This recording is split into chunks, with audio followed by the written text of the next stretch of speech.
Okay, so today we're going to dive into something that you, our listener, brought to us, and it's kind of a fascinating puzzle. It is. It's this whole thing about like why we get so bored in like educational settings. Right. And so you're looking for like, what's the inside scoop on what this boredom actually is? Right. How can we tell when it's happening? Yeah. And then the million-dollar question, what do we do about it? Absolutely. And so we've got all your research materials right here, Awesome. including this really cool article from Educational Psychology Review, Right. all about defining, assessing, and then mitigating state boredom in education. That's a big one. Yeah, and so our mission today Yes. is to kind of unpack this like seemingly simple but surprisingly complex topic Right. and try to give you a clear understanding, hopefully some like really, really useful insights, and then some actionable takeaways. Of course. Without it being like totally overwhelming. Right. Right. Like super academic and stuff. Yeah. Yeah, for sure. So, So the materials that you sent are fantastic because they really touch on something so critical to the learning process, and that's our emotions. oh, interesting. So, how we feel when we're learning, it isn't just some kind of side note. Yeah. It's actually like totally core to how what our brains take in information and then, develop those cognitive skills that we need. So, like, I'm looking at this and it points out something kind of surprising to me, Okay. which is that when we think about emotions and learning, the ones that like immediately come to mind, like feeling really, really happy or feeling super sad, which researchers call like basic emotions, Right. they actually don't show up all that often Yeah. when we're like really in the learning zone, Interesting. like trying to actually learn something new. That is interesting. So what do you think about that? Well, it's fascinating, isn't it? I mean, we certainly experience those kinds of emotions in life. For sure. But when it comes to the nitty-gritty of learning itself, Yeah. research suggests we encounter what are known as academic emotions. And these are like the feelings that are very much tied into how we learn Yeah. and the outcomes of that learning. Right. So think about it like, feeling anxious before a test. Totally. Or, and this is what we're talking about today, that dreaded feeling of being bored to tears in class. Yeah. And it's so funny because everyone can relate to that. Right. We've all been there.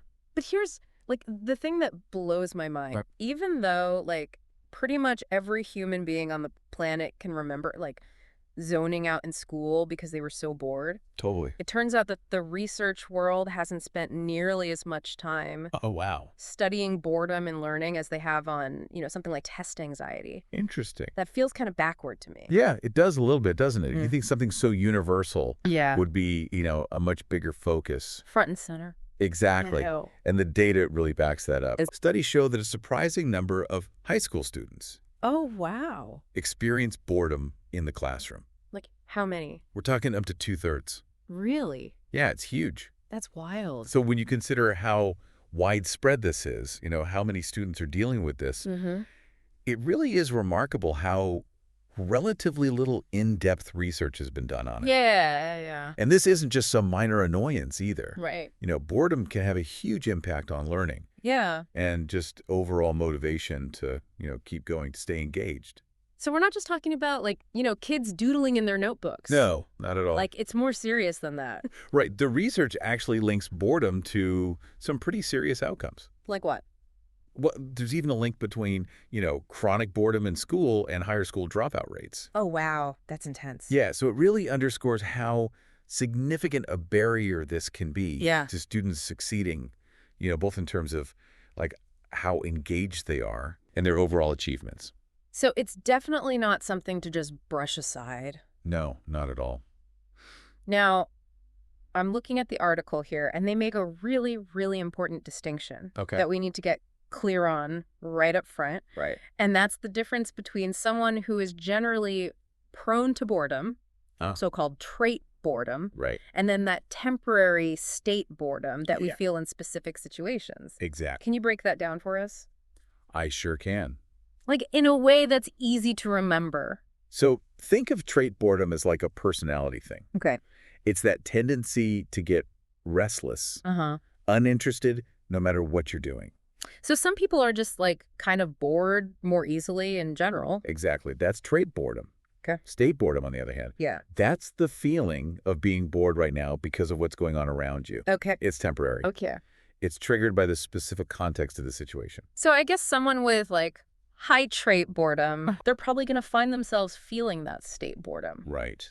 More frequently, exactly. But for our purposes today, yeah, especially when we're talking about, like, actually improving learning environments, uh-huh. it sounds like state boredom is, like, the real key here. It is. Because that's the one that we can, like, actually try to influence. You got it. Do you agree with that? I completely agree because, you know, since state boredom is sparked by something in the environment, that means we actually have a chance. Oh, A interesting. step in, you know, in those educational settings. Yeah. And do something about it. So if we can figure out what those things are Right. in the classroom or in the activity that are, like, setting it off, we have a chance to make things better, more engaging. Exactly. And hopefully, you know, boost how much students are actually learning. I love that. Makes sense. So, okay, we know that boredom in learning is a big deal. And we're focusing on the kind that, like, we can actually do something about. Yes. But now for the really big question. Okay, shoot. What is state boredom? Like, actually define it. Well, you've hit on a really important point. Okay. It's not as simple as it sounds. Oh. That article you shared, it highlights something really important. What's that? There isn't one single, universally agreed upon definition of state boredom. Huh. Interesting. Across all this research, you know, everyone's got their own take on it. So it's, like, hard to even study. It makes it really challenging. Yeah. Because it's hard to compare findings from different studies. Yeah. And it definitely makes it harder to figure out how to tackle the problem. So it's almost like we're trying to agree on a recipe. Yeah. But everybody has a slightly different idea of what the main ingredient should be. I love that analogy. That's perfect. And the review actually points out that, you know, major analyses of boredom research from, like, past decades have all come to the same conclusion. Yeah. Boredom is just this fundamentally ambiguous concept. That's a good way to put it. You know, it's slippery, hard to pin down. Yeah. And this ambiguity definitely creates challenges for researchers and, of course, for educators. So it sounds like researchers haven't just given up, though. No, not at all. The article mentions Russell's, like, two-dimensional model. Right. What's the idea there? So Russell's work back in 1980 was a really important step, I think, in trying to, like, organize our understanding of emotions, including boredom. Okay. And his basic idea was that boredom isn't just one single feeling. Oh. It's actually got these two key elements to it. Okay, I'm listening. One is how good or bad the feeling is, which he called valence. Valence, okay. And the other is how energized or calm you feel, which is arousal. So it's almost like we can plot emotions on a map with these two things. I get it. Like the X and Y axis. Absolutely. And he actually developed something called the circumplex model. No way. Which is literally a circular chart. Wow. Where different emotions are placed based on how they rate on those two dimensions. Interesting. And according to his model, boredom falls into this quadrant where you're feeling both unpleasant and low in energy. We're feeling bad and feeling blah at the same time. Exactly. It's this, like, double whammy. It's not just, like, feeling down in the dumps. Right. It's also feeling, like, kind of listless. Yes. Unmotivated. Unmotivated. Yeah, totally. And the article says that a lot of, like, the more recent research builds on this basic idea. It does. Russell's two-dimensional model, you know, that way of thinking about emotions, it's been really influential.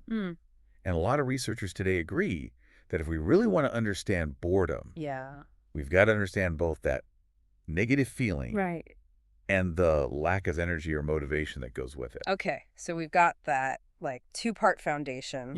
But then the article goes on to say that researchers are currently defining boredom in these three main categories. So what are those? So the authors looked at a ton of research, and they came up with these three main ways that people are defining state boredom. Okay. The first one is all about low arousal. Okay, low arousal. So these definitions really emphasize the idea of being understimulated, not having enough sensory input. Interesting. Feeling mentally inactive, and just generally being disengaged. So if you've ever been in a situation where you're like, my brain is just idling. Yes. I need something to, like, grab my attention. Exactly. That's exactly what this category is all about. That makes sense. And the article actually gives some examples of researchers who define boredom this way. Okay. You know, they talk about things like not enough stimulation Right. or just a straight up lack of mental activity. Yeah, yeah. That's the core of this first category. Okay, I'm with you. Now, the second one, All right, what's number 2?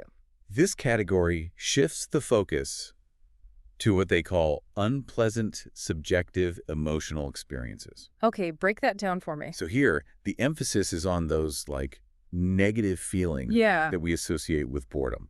Okay. Things like dissatisfaction, feeling like what you're doing is pointless. Right. Frustration, just generally feeling negative about the whole situation. I know exactly what you mean. And a lot of these definitions actually link boredom to this feeling that you're just not being challenged enough. Like the task is not engaging or meaningful. This is like when you're stuck doing something and you're like, this is so irrelevant. Yes. Or way too easy. And you just feel like, ugh. Ugh, yeah, totally. So how do they, like, study this aspect of boredom? Well, a lot of the studies in this area rely on self-report. So people are just, like, telling the researchers how they feel? Basically, yeah. Okay. But it's important to remember that research shows that even though boredom is this, like, negative emotion, it's not quite the same as feeling depressed. Oh, interesting. Or anxious. Yeah. Though you can certainly feel those things. At the same time, right. Exactly. They can all get mixed up together. It's complicated. It is. The article even mentioned that feeling frustrated can sometimes lead to boredom or be a part of it. It's like they all get tangled up together. They do. It's this messy web of negative emotions. And so are there things that make this, like, unpleasant feeling of boredom even worse? There are. Yeah.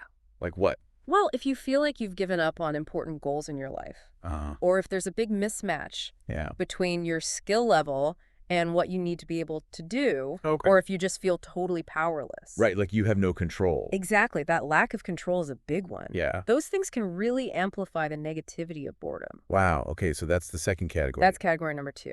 All right, so what's the third way? Okay, the third way that researchers are defining state boredom. Yeah. This one's called the two-dimensional approach. Okay, that sounds familiar. It should, because remember we talked about Russell's model earlier. Oh, right, with the... valence and arousal. Yeah, exactly. So this view basically combines those two things. Okay. It says that state boredom is both that unpleasant feeling and that low energy, low arousal state. So it's like they're feeding off each other. In a way, yeah. It's not just that you feel bad. Right. And it's not just that you feel, like, tired. It's this, like, special combo. It's that specific mix where you feel bad because you're not stimulated or you're stuck in this, like, totally uninteresting task. That's so relatable. I know, right? We've all been there. So I'm curious, how do researchers actually measure this, like, two-sided boredom? Well, they try to look at both the behavioral and the physiological stuff. So they'll measure how people are performing on a task. But they'll also track things like their heart rate, their skin conductance. To see how their body's reacting. Exactly, to get a more complete picture. Fascinating. And it's interesting because studies using this approach have found that people tend to get more bored when they feel like their skills are way beyond the challenge of the task. Oh, that makes sense. Right, like you're overqualified and understimulated. But or when they feel like they have no say. Right, no control. Exactly, like someone's just dictating what they have to do. That'll do it. It's a recipe for boredom. It really is. So, you know, looking at these 3 different categories, it helps us appreciate how researchers are trying to understand this, like, common experience of boredom. Right. From all these different angles. Okay, so we've talked about what boredom is. We have. And these different ways of thinking about it, but how do you actually measure it? That's a great question. Like, how do you know if someone's bored or not? Well, there are 3 main ways that researchers try to do that. Okay, tell me more. First, there's self-report. Okay, so just asking people. Basically, yeah. Straightforward enough. It's the most common method. And how does that actually work? Well, you can ask a really simple question. Like, on a scale of 1 to 10, how bored are you right now? Right. Or you can use these more detailed questionnaires that have multiple questions that get at different aspects of boredom. And those longer questionnaires, they're often what we call, like, validated scales. The article mentions some of those, like the academic boredom scale. Exactly. So it's not just, like, asking random questions. No, it's much more rigorous than that. Yeah. These scales have been carefully developed and tested to make sure they're actually measuring boredom. Okay. And not just some other negative feeling. Gotcha. So it's more scientific. Exactly. Much more scientific. So those self-report measures, Yeah. they seem pretty useful. They are. Especially in like a classroom setting. Especially in schools, yeah. Because they're quick. Right. They're easy to use. Exactly. And you can get a sense of what's working and what's not. You get valuable feedback on what's boring the students. And you can like adjust things. Absolutely. You can adjust the pace of the lesson. Yeah. Based on the feedback. That makes a lot of sense. But there's a catch. What's that? People aren't always the best judges of their own emotions. Oh. You know, we can be kind of unreliable narrators. Yeah. Yeah, I could see that. So the main challenge with self-report is that people might misinterpret what they're feeling. They might mistake tiredness or sadness for boredom. Oh, interesting. Or they might not even be fully aware of all the subtle nuances of their emotional state. So someone might just feel kind of bad in general and just like label it as boredom, even though the real cause is something else. It happens all the time. Interesting. So that's a big limitation. Okay, so self-report. Yeah. It's common, but it's not perfect. That's a good way to put it. So what about observing people? Ah, yes. Observation. How does that work? So this is where we watch people's behavior. Oh, okay. To try and figure out what's going on emotionally. And this is becoming more popular, right? It is. It's gaining traction. So is this like a teacher watching a student and noticing if they're like fidgeting or looking distracted? Exactly. Okay. So you can train human observers to look for specific facial expressions, body language, or just patterns of behavior that suggest boredom. I can see how that would work. But there's also this really cool new development. Oh, what's that? We're starting to use computers to do this. Wow, really? Yeah, it's amazing. So like AI watching students? Kind of, yeah. Tell me more about that. So you can use cameras and special software to automatically analyze things like facial expressions. Okay. You know those tiny little micro expressions that we make? Yeah. That can reveal a lot. Interesting. And you can also see how someone's interacting or not interacting in a digital learning environment. So like if they're clicking around or not. Exactly. Okay. And even their posture. Wow. That's pretty futuristic. It is. What's the big advantage of using computers for this? The really cool thing about computers is they can do this in real time. So they're like constantly monitoring? Exactly. Wow. So imagine a system that could tell when a student's starting to get bored as it's happening. That's incredible. It is. And what could you do with that information? Well, this could be incredibly valuable for like online learning or those intelligent tutoring systems because the system could automatically adjust. So if it notices you're zoning out, it can like change the activity or give you some help. It could offer a hint. That's amazing. Right. It's like having a personalized tutor who can adapt to your needs in real time.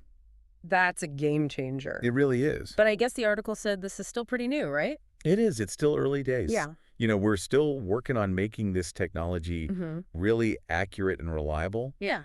But the potential is huge. I could see that. You know, that real-time feedback is really powerful. All right. So what about the third method?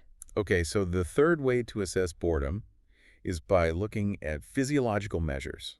Okay, so this sounds pretty scientific. It is. But probably also like the least practical. Yeah, that's probably true. For like everyday use. Definitely. So how does this work? So physiological assessments use sensors to measure things like brain activity. Wow. Skin conductance, muscle activity, even eye movements. So you're like hooking someone up to a bunch of machines. Yeah, kinda. While they're trying to learn. That's the basic idea. Okay, so what's the benefit of all that? Well, these measures give us objective data about how the body's responding during an emotion. So it's not like relying on someone to tell you how they feel. Exactly. It's more direct. Interesting. And that's really valuable for researchers who are trying to understand the biological basis of boredom. Yeah. Yeah. And for testing different theories. The article mentioned some really cool studies. It did. Using this, like brain scans. That show support for Russell's like two-part model of boredom. And there was another one where they used physiological measures during a game. Yeah. Yeah. And they could tell pretty accurately when someone was bored just by looking at the data. That's wild. It is. But yeah, like you said, this doesn't seem very practical. No, it's definitely not something you'd see in a typical classroom. Right. These physiological measures, Yeah. they're expensive. Uh-huh. They can be intrusive because you have to attach sensors to the body. Yeah. They're time-consuming to set up. Yeah. And then you have to analyze all the data. So it's really more of a research tool. It is, but a very powerful one. Okay, so we've got a good handle now on what state boredom is and all these different ways of measuring it. Right. But let's get to the part that everyone's probably waiting for. Okay. What do we actually do about it?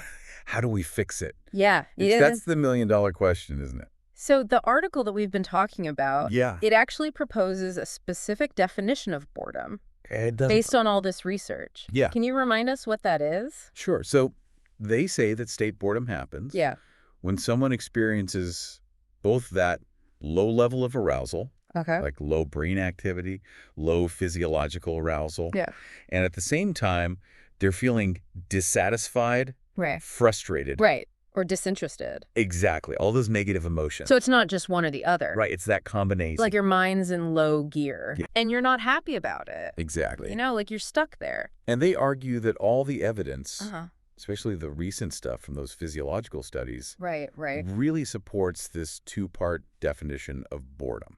So what do they recommend for actually, like, tackling this boredom? So their recommendations really flow from that two-dimensional definition. Okay. They say that since boredom has these two parts, you got to try to measure both of them. Makes sense. So they suggest using a combination of methods, like self-report, where you ask students how they feel, but also more objective measures. Like those observational things? Exactly. Especially those that use technology for that real-time detection. Yeah.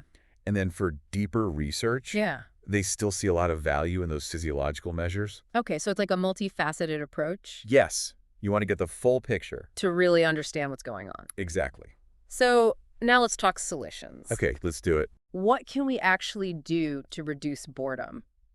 So they have a lot of practical advice. Awesome. And it all starts with identifying the specific situations that lead to either low arousal or those negative feelings. Right, so figuring out the triggers. Exactly. And then you can target your strategies. Okay, I like that. To change those situations. So what kinds of things, like in a learning environment, do they say tend to trigger those unpleasant emotions that lead to boredom? Well, they talk about things like when a student doesn't see the point of a task. Right, like why am I doing that? Exactly. Or they think it's irrelevant to their lives.